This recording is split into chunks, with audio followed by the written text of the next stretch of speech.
From the Foundation Studio, right here on Biloxi's Back Bay. Welcome to Super Talk Outdoors, where we celebrate every single Monday at lunchtime the world-class outdoors of the incredible state of Mississippi. I want to thank you for joining us on the powerful Super Talk Mississippi Radio Network or Super Talk TV at C Spire TV.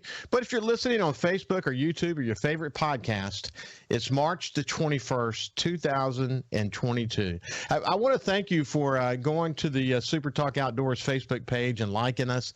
I checked this morning, and we've added a couple of hundred additional followers to that page. We share videos of this show there. We share videos that people submit to us that are very interesting. There are some really cool videos up there. But if you've got pictures that you want to share of like taking one of the youngins out into the woods, we'd love to share a harvest picture with a turkey or a deer or whatever.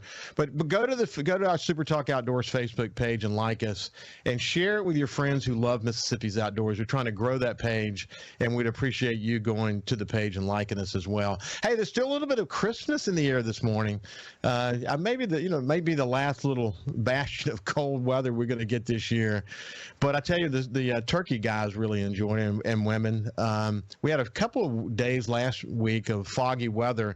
Turkey hunters don't like foggy weather, but now we had a little bit of Christmas in the air, and I've been seeing lots of incredible turkeys being posted. And I see some of the coolest things is when a grandfather takes his granddaughter or a grandson, or a father takes his son or daughter out into the woods, and they may not harvest a turkey, but the pictures they post of it being out in the woods together and being quiet together and enjoying the outdoors together, that's just as inspiring to me as actually harvesting a turkey. So it's that time of year. Hey, let me bring my partner in crime, the producer of the show, Kyle Curley, into the conversation. And first of all, I'll just say good morning to you, Kyle. How you doing, my friend? I'm doing good. How are you, Ricky? I'm doing really well. Kyle came over to my house yesterday. I actually have a studio here in my house that I do Super Talk Outdoors and my show from the coast called Coast View. And he brought some new equipment that's supposed to help make the show sound a little bit better. And I appreciate you doing that yesterday, Kyle. Yes, sir. It's just the minor tweaks that we can make, just kind of roll off the edges. Yeah. Good. Well, Kyle's an IT guy, he's an operations guy. You recognize his voice. He's in all the radio stations, some 26 of them across the state of Mississippi. He does music in the Superdome during the Saints games. He does lots of sports venues down here on the coast. He recently did what's it called? What the truck thing you went to, Kyle? What was that at the Coliseum? I just ran sound. I just kind of pushed buttons up and down. Well, he's the man. He's the man when it comes to doing things that involve crowds of people and making sure they can hear really well.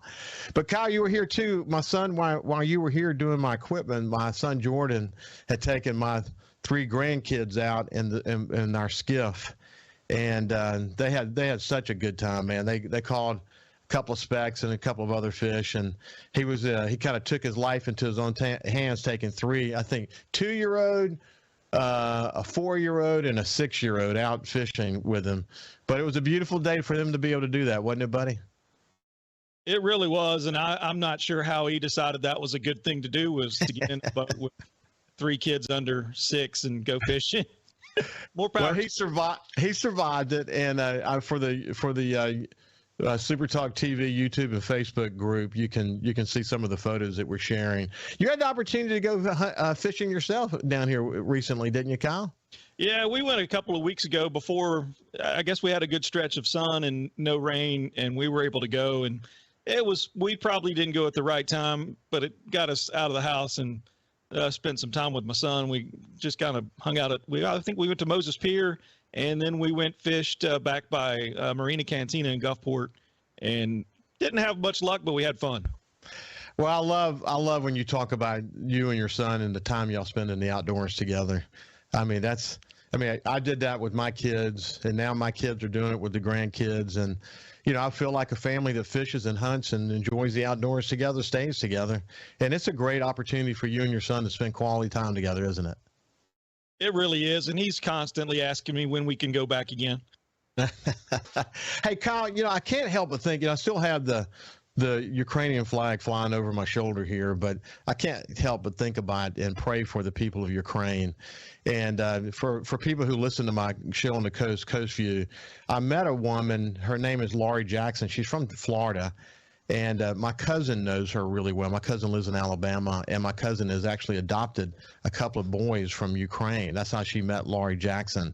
And Laurie's been on my show Coast View. And last week, Kyle and I had the opportunity to spend an entire show with her, and she introduced us to Sasha and Andre, who are both Ukrainians who are working with them in these volunteer efforts. Of course, Laurie could have left the country, but she chose not to. And they've got this kind of hodgepodge effort of work that they're doing. They're helping families. They've cobbled together 4 different vans, and they're helping people get back over the border, and they're providing supplies to what they call the defenders. And man, it's hard to watch what's happening there, isn't it, buddy? It really is. You really hope for a quick end, but it doesn't look like it's going to be. And it's really, honestly, on the world stage, the longer it drags out, the worse it looks for Putin and Russia. And that's really what the rest of the world can only hope for, that it drags out. But at the same time, for the people of Ukraine, you don't want it to drag out any further than it has to. Now, I heard this phrase this morning, and it was attributed to the Wall Street Journal, but then I saw it used again by a doctor who did a special for the Arizona Daily Star. But the phrase was "time is life." Time is life. You know, and you sense that there's should be more of a sense of urgency on behalf not just of United States leaders, but all the leaders of the free world to try to bring this to a close. I'm gonna share something that he wrote on my Coast View show. But you know, we gotta pray for the people of Ukraine, and we gotta hope that the world leaders who really work so hard to keep freedom alive for the people in their countries can work together to find an end to this incredibly unnecessary war. I also ran across this quote from Jimmy Carter. It's kind of short and sweet, but wasn't particularly a fan of his, but I was when it came to things like this. Here's what he said: "War may sometimes be a necessary evil, but no matter how necessary, it is always an evil, never a good. We will not learn how to live together in peace by killing each other's children." What a powerful statement. And, you know, the truth is, and, you know, I came from digital media career. The reality is that we're watching this war on our smartphones in ways that are really changing the way people perceive war. And it's very powerful, isn't it, buddy? It really is. And I think that kind of goes, you know, against Putin's whole mantras. He really thought he could control the message that he had been doing in his home country forever, but you can't do that anymore. Everyone has every bit of research available to him, and regardless how much they try to filter out and block off the Facebooks and the Googles and everything in their countries, there's always ways around it. I mean, it's just so easy to be connected with the other side of the world and what's going on.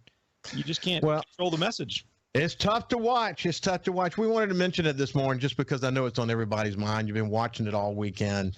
And, I mean, we just had to do a nod to the incredible people of Ukraine who, like us, if we were ever in a position where we had to protect our homeland, believe me, man, we'd be right there with them, I believe, because in the heart and soul of Mississippians and those of us in America, we stand ready to protect ourselves, and hopefully we'll never have to do that. But it is surely not easy watching another freedom-loving country have to defend itself. Thank you, Kyle.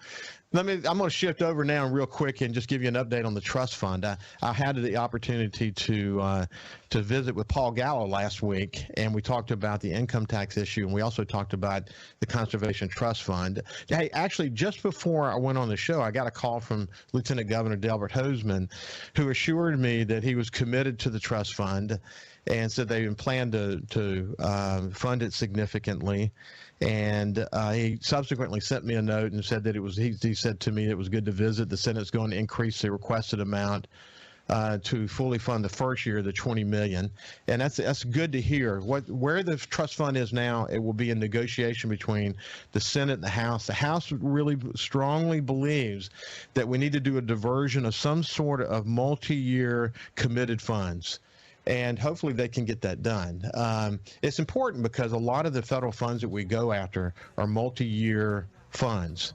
And if we have to wait on an annual appropriation, that doesn't necessarily work. And I should also point out that oftentimes some federal programs, like the Farm Bill, have a 60 to 90-day application. You can't put a little caveat in there that says, we'll wait and see if we get the appropriation or not. So hopefully they're committed to multi-year. Hopefully they can come up with an approach that will not only fully fund it as Lieutenant Governor wants to, but they will do other things that will make this a multi-year process. And a lot of progress is being made. I really hope the House and Senate can come to a resolution and we can get this trust fund in place. When we come back, we're going to have a conversation with Steve Moore. His nickname is Reno, and I look forward to introducing Reno to you. We'll be back after this break. It's Super Talk Outdoors with Ricky Matthews on Super Talk Mississippi. Welcome back to Super Talk Outdoors from the Foundation Studio right here on Biloxi's Back Bay. I enjoyed catching up with Kyle and doing a nod to the people of Ukraine and giving you an update on the trust fund. So hopefully the leaders of the House and the Senate can get together and we can get this in place and we don't continue to lose out, which we are to fellow states, some $40 million a year in federal matching funds. That would go a long way toward funding conservation projects across this state. Now I want to move over to my friend Steve Moore. Reno is his nickname, and Steve is first of all, he does a lot of different things, but what you probably may know him for is his handgun classes and gun safety classes. And after I got to know him, I said I want to spend more time with him because he's just such an interesting guy. So before we go any further, let me say good morning to you, Reno. How you doing? Good morning, Ricky. I'm doing fine. I hope y'all are too. Yeah, well, thank you, man. You've been with the Department of Wildlife, Fisheries, and Parks since 2011. I want to retrace some of your steps. What I mentioned to you while we were off the air is that you had the opportunity to be a protege to Colonel Jeff Cooper, who has a place called Gun Sight, and as I mentioned to you, it really made me want to do some research on him. And you guys ended up becoming very good friends until his death in I think 2006. And but you learned a lot from him, and we kind of rebuild some of those steps. And I want to know sort of what your early days were all about. But I'm looking forward to visiting with you, my friend. Same here, buddy. Same here. Okay, so let's start kind of from the beginning. You know, tell me about, where did you grow up, Jeff? Well, I grew up in Carthage, Mississippi. It was almost, I guess most people at that time, I was born in 1956. It was sort of like Mayberry on Andy Griffith. It was a great place. You knew everybody in town. I can remember when we finally became a city, when we got 4,000 people there. So when I was growing up, it was very rural. Most people lived out of town. On Saturday, people would come to the square and do all their grocery shopping, and that's when you'd get your hair cut. I mean, it was, Americana, just per se. Loved it. Had a great life growing up, and after I went all over the world in the military, lived in Alaska for a while. As my mother and father got older, I decided to come back and spend some time with them and enjoy their golden years as well, and just kind of re-engaged myself in the local culture there in Carthage, and looked around for a job and found this one, and I've been enjoying it ever since.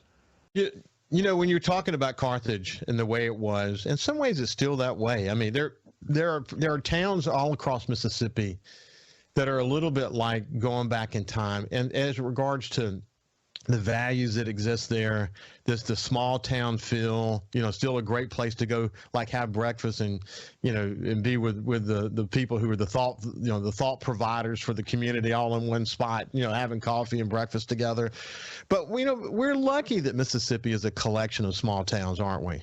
Amen, brother. We really are. And as you travel the state like I do, you realize a lot of those old time values and those little towns are still out there.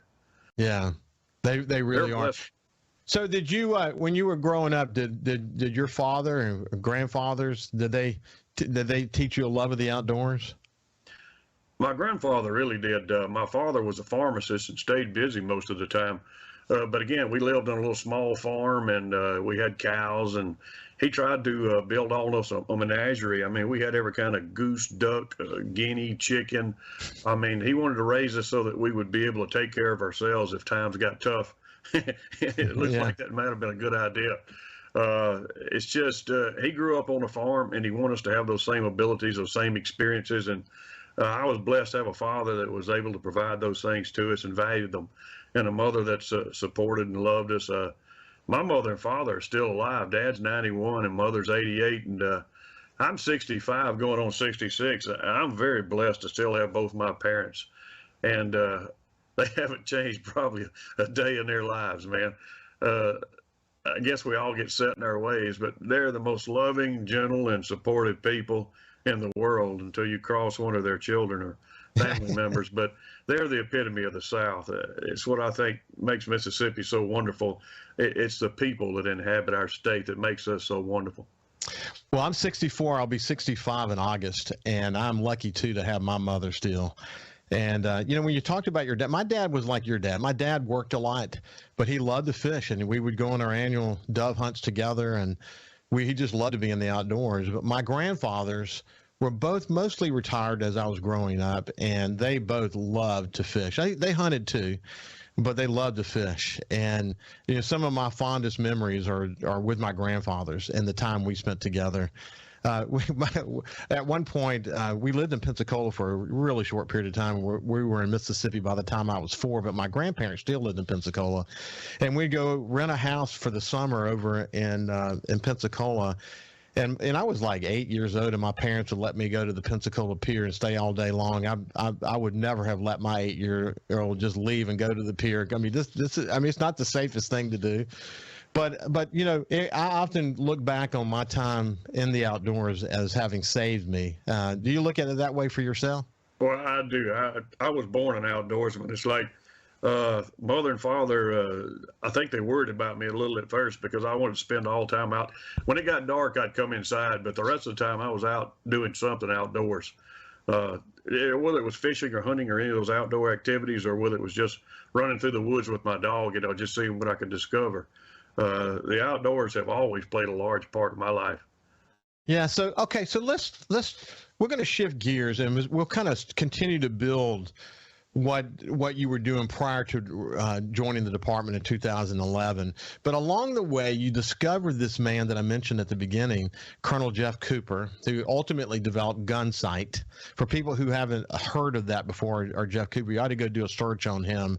He's a fascinating man, as you're going to hear more about him here in just a second. But there are some good videos up there about him and a great history about him. And I really enjoy getting to know who he was. Once I understood that you were a protege of Colonel Cooper, I wanted to know more about him. And how did you how did you discover him?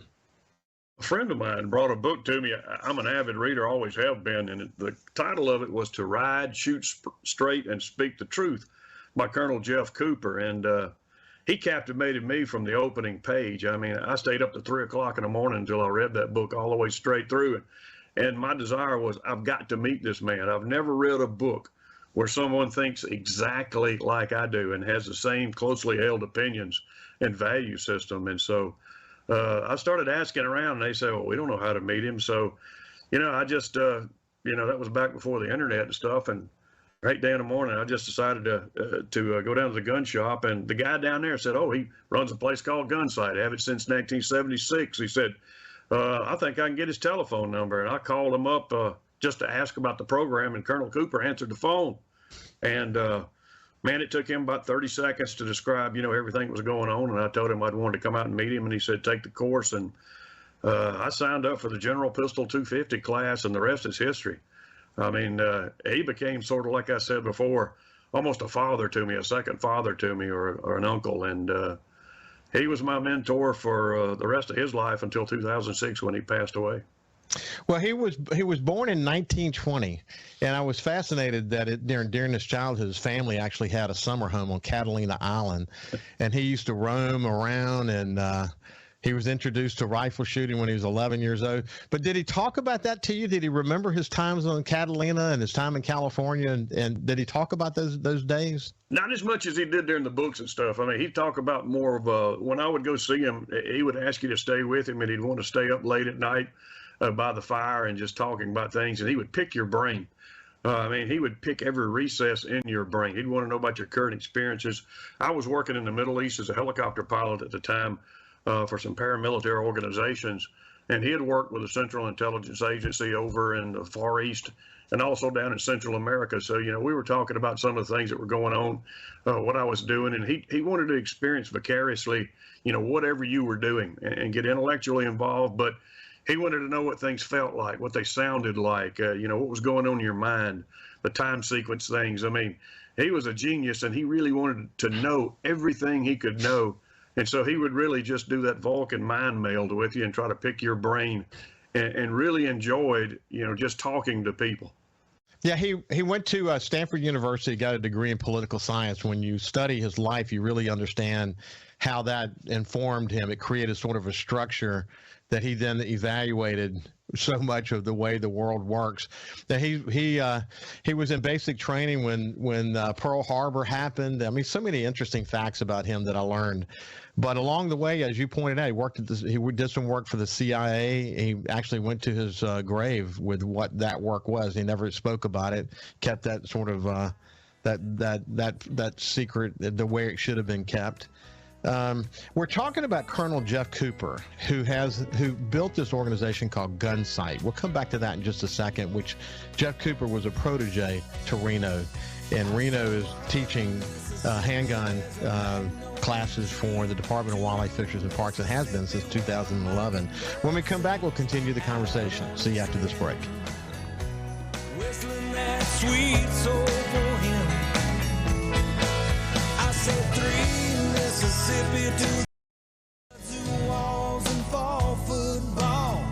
A Gulf Coast. Welcome back to Super Talk Outdoors from the Foundation Studio right here on Biloxi's Back Bay. I look forward to soon saying from my place up in the Mississippi Delta. As I mentioned, I was up there a couple of weeks ago, stayed one night, got the flu that night before I went to bed, and got up the next morning and couldn't get home fast enough, and took several days actually. It wasn't COVID, just the seasonal flu. But as I've learned, the seasonal flu is just raging this year, and if you've tried to get any of the medications like Tamiflu, in my case, I had to drive 2 cities over to find some Tamiflu. But anyway, it's doing much better today. But can't wait to go back and just start mapping out a plan for what we're going to do on the 3 farms that we lease for next deer season. So and duck season. I'm looking forward to that. So hopefully we'll be up in the Delta soon.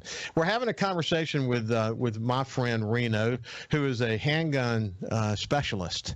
Before we get too far away from Jeff Cooper, talk to me about what it is about what he taught through his organization, you can tell me more about Gunsight specifically, but what is it that he brought to the table? I mean, he and a couple of others are really credited with sort of the modern day approach to handguns. Tell me a little bit about the basics of that. The thing he could do, I call it simplistic elegance. I mean, he just, it's like taking a critter and boiling it down to the pure essence. He could do that. He could take a subject and look at it from 360 degrees and break it down to its basic elements. And then he could figure out how to impart that to the average person, to impart that ability to them. He understood the human brain, the kinematics of a situation, and he was a genius at doing it. And he wasn't intimidated by other people, so he would reach out for help in different subjects. And he would develop a team of experts until he had just thoroughly taken a subject, broken it down, and he'd build it back together. But the genius of him, I think, was being able to teach the average person, how to use that system. The system is actually relatively simple, and that's what I try to teach the basics of in my classes. But it really gets into the mental aspect of it, of the subconscious mind, and the way the conscious mind works, and elements of stress when somebody's obviously trying to hurt you, and the way your subconscious will come through those things too. And he really, again, I'll use the genius word way too much, but he had a great deal of common sense as well. But the way he could break things down to the simplest elements and build them back into a system, and then the way he could teach the average Joe how to perform those tasks, I think that was where he was really good. And that's why Gunsight still persists. He once wrote this: "Man fights with his mind. His hands and his weapons are simply extensions of his will. He really believed that, and it was so important to connect that handgun with the mind, because at the end of the day, it was the mind that was going to keep you safe. He believed that to his core, didn't he? That's the essence of it, man. The essence of how to think in a very violent situation. It's if someone attacks you, you have a time window to respond in. That initial response, that time it takes you to realize that you're in a life and death situation, and then the little time you have left to respond to it, that was the time window that he wanted you to be able to operate in, and it had to be a subconscious response. And so not only would he teach you how to respond, but he would build that into your subconscious mind and tell you how to do that. It was overall, it's just a brilliant technique and a brilliant method for doing that. And I don't know if we want to make a commercial for Gunsight or not, but I'm telling you, it's still out there. They still teach the same mantra, and it works. It works very well.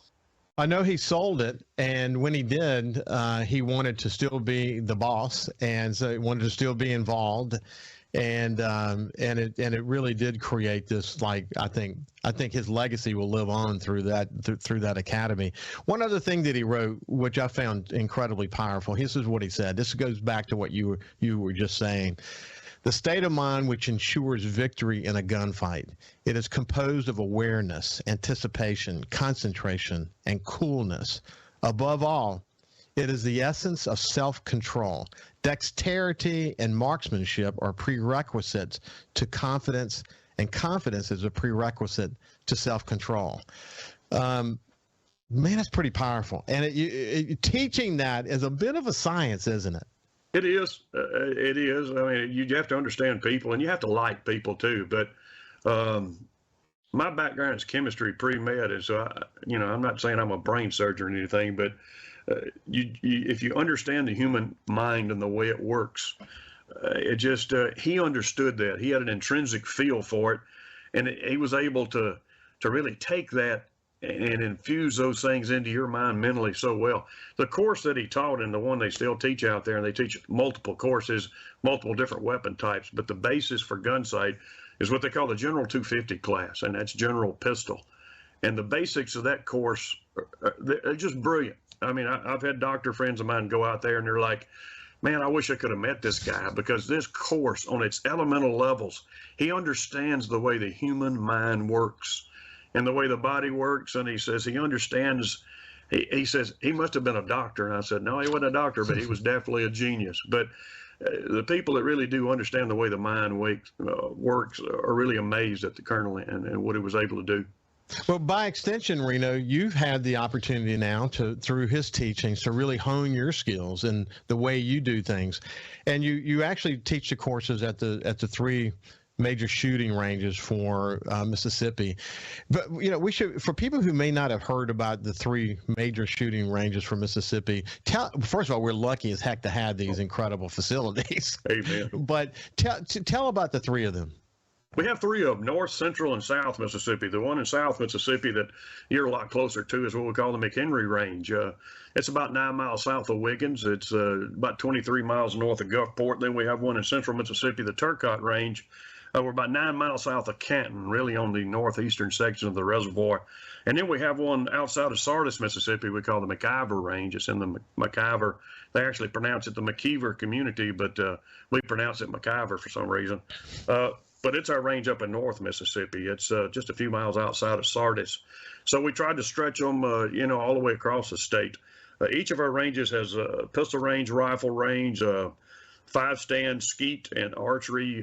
Two of our ranges, the North Range and the Central Range here at Turcotte, we have sporting clay, and we're building a sporting clay facility down to the McHenry Range in the south. I was just talking to Jad this morning, Jad Touchton. He's our state range director. Weather always plays a key role in construction, particularly when you're moving a lot of dirt. But he still thinks that maybe early fall we'll have that range completed. So we'll have sporting clays down there as well. But if it shoots, goes bang or twang, as we like to say with the archery, I mean, we have a place for you to shoot all across the state of Mississippi, and we are blessed to have those ranges. I bet it just breaks your heart when you hear about a gun accident of some sort. Oh, man. What goes through your mind when you hear about a gun accident? A lack of training, I mean, it hurts your heart. I mean, it pains you. And when you realize they're preventable, that's the thing that really hurts you. We talk about gun sight and getting back to that a little bit. The Colonel Cooper, you wonder why it took us a long time to figure out that if you can't remember the safety rules, you're not going to practice them. And so instead of teaching 50 rules or 25 rules, one of the things that we do in our class is we teach Coopers 4 safety rules. And if everybody would learn those safety rules, not only would it protect them, but it'd protect everybody else. They're simple. I mean, if you want to, we'll just go over the rules right now. All 4 of them. The first one is all guns are loaded. All guns are always loaded. Treat them that way. Even if you know it's unloaded, you still treat it like it's loaded. Rule number 2, it's like never let the muzzle cover anything you're not willing to destroy. Rule number 3, keep your finger off the trigger till your sights are on the target. And rule number 4, always be sure of your target and what lies beyond it. 4 simple rules.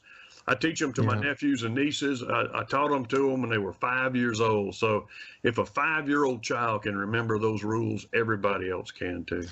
Well, what I always did with my kids, and I feel this way when I'm offshore in the boat, 100 miles offshore, or when I'm hunting with them, long before they actually had a rifle in their hand, what I would say to them, whether we're in the boat or whether we were hunting, was that there are certain things in life you don't get a second chance. There are certain times you just don't get a second chance. You can make a mistake on the boat and literally never get the opportunity to do it again. And same thing with handling a gun. And I mean, I just drove this into their heads that safety, there's no excuse. I mean, there are a lot of things in life you can do. You can get on a bike and fall and get back on it and fall again. But, with certain other things in the outdoors, you don't get a second chance, do you, buddy? Amen. It's like aviation. I mean, in every squadron I was in the Navy, the head up on the wall, it's like aviation in and of itself is not terribly dangerous, but it's terribly unforgiving of any mistakes. And that's the way handgunning or any kind of weapons handling is. Hey, when we come back, we're going to continue our conversation, and I tell you, I'm looking forward to really getting to we're going to have a big fast Q&A and get kind of rapid fire, and we'll continue the conversation with Steve Reno Moore about handgun safety and some of the classes that they're teaching, et cetera. When we come back for the final segment, we'll see you. We live in one of the best places in America to enjoy the outdoors. So let's talk about it. It's Super Talk Outdoors with Ricky Matthews on Super Talk Mississippi. Welcome back to the final segment of Super Talk Outdoors from the Foundation Studio right here on Biloxi's Back Bay. We're visiting with my friend Steve Reno Moore. He's actually been teaching handgun classes since 2015. He's been with the department since 2011. He's been teaching them the programs monthly at the 3 shooting ranges across the state of Mississippi. What we're going to do now, Reno, is we're going to do kind of a rapid fire, if you don't mind, and we'll maybe plant some seeds in people's minds as a result of doing this. If someone doesn't own a handgun, but they really want one, they want to buy one, how do you talk about what's the best weapon for them to find, and how do they get one that fits them? We bring them into the 100 class, and to get into the 100 class, you have to be 18 years or older, but you don't have to have any experience at all. As a matter of fact, that's what we're going to give you. It's mostly lecture, but we really hit safety really hard. And then we go into, it's like, what's a revolver? What's a semi-automatic? What is recoil? How do you mitigate recoil? And then we talk about the basic things, what we call fundamentals of marksmanship. How do you stand? How do you grip the gun? How do you use the sights? How do you use the trigger? And a couple of esoteric things like breathing and follow through.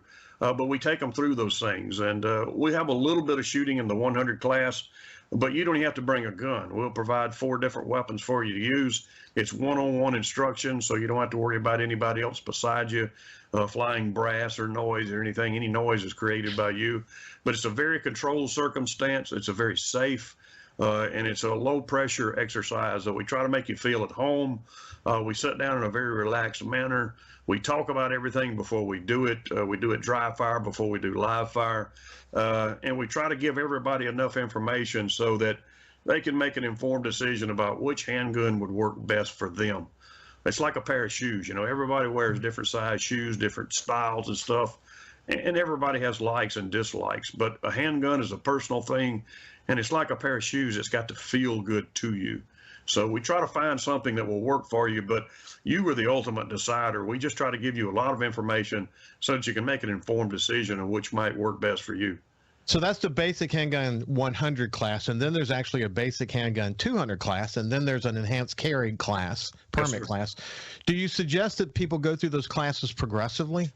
I do. I mean, we started out with the enhanced carry permit class, and we had a lot of people that showed up that really didn't know which end of the handgun to hold on to. And the enhanced carry class is more of a class where we teach you the laws as regard to concealed carry in the state of Mississippi, but we really don't teach you how to shoot per se. And that's where the 100 and 200 classes came from. As we talked about, the 100 class is an introductory class, and you'll get enough information to decide, really what kind of gun would work best for me. Then after you purchase that gun, that's what the 200 class is for us to teach you how to use the gun that you purchased. We'll go over, again, safety is always job one. We'll hit those again. We'll hit the fundamentals of marksmanship. But the main crux of that is that we will teach you how to use your gun over about 200 round period. It takes about 3 or 4 hours to shoot those. And then I'll show you how to break your gun down, how to clean your gun, and how to maintain your weapon. So you're not going to teach everybody in one day, but it'll really get you up to speed so that you'll know how to safely to use your handgun. And then, of course, we got the 3 ranges across the state so you can come out and practice your craft too. And usually I'm floating around one of the ranges and I can help you. Hey, okay, so is there a cost associated with the classes? Yes, sir. We try to keep it really, really cheap. For an 8-hour class, each one of the 3 classes is 8 hours. For the basic handgun 100 and the basic handgun 200 classes, they're only $17.66 per 8-hour class. We get up into the enhanced carry permit class, and it goes up to $100 plus tax, which is $107. So it's a little bit steeper, but as far as learning how to shoot classes, the basic handgun classes are relatively inexpensive. For an 8-hour class, $17.66 is really a basic giveaway, but it's a public service we want to offer out there. So, we hear a lot about the enhanced carry permit and the reality of what the legislature has done. It probably scares you a little bit to think that there are people who have enhanced carry that have not been trained properly and don't really know what enhanced carry is all about. So it's kind of frame that properly. Well, I mean, the one of the reasons that to get the enhanced carry permit that you have to have the 8-hour class is mandated by law. It's so that you will have somebody explain things to you and teach you a little bit about safety. And what you're really looking for as an instructor is, I'm looking for 2 things that the person trying to get the permit to exude, and that's safety and competence with the weapon that they're bringing. If I don't see those 2 qualities, then I'm not going to qualify him or give him the diploma to go get the enhanced carry permit. And that's really the job of the instructor. What I like about our program is if I don't see the competency and safety, we have, 2 classes as a mechanism to teach them those things that they need to know. Yeah. Good. Okay. Lastly, and we have less than a minute left, how do we sign up for one of your classes? Man, all you have to do is go to mdwfp.com. As soon as you get up on the website, hit law enforcement. Under law enforcement, you'll see the 3 different ranges we have, McIver, Turcotte, McHenry.